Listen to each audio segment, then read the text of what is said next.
Yeah, for us it's been a very positive experience here at Orskov. There was a lot of work to be done in quite a short amount of time, and it seems to be a very efficient yard. So yes, it's been a very positive experience. Yeah, with this GenSet, of course we expect reliability is what probably our number one thing. We've heard some good feedback on the engine, on the GenSet. Fuel efficiency as well is one thing we're after, and ease of maintenance.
The biggest challenge is always when you install a new engine to an existing system, to have all the pipe works fitted, use of old cables or new cables.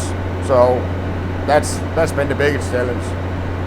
The status in the moment is the last finishing. We are missing some covers over the fuel pipes to install and some marking on the cables.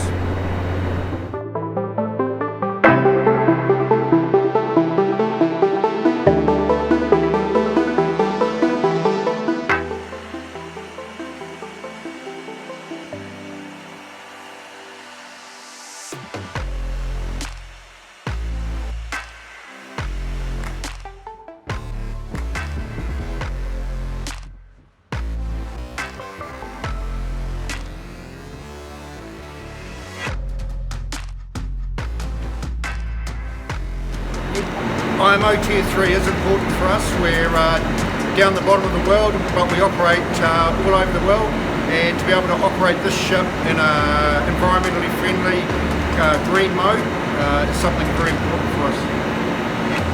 Yes, the ship is here to replace our diving and hydrographic capabilities, so it'll be used for those two things as a primary role, but it's also got the ROV, the fairly large cargo deck, and the lily pad for the helicopter, so it has a lot of utility for us.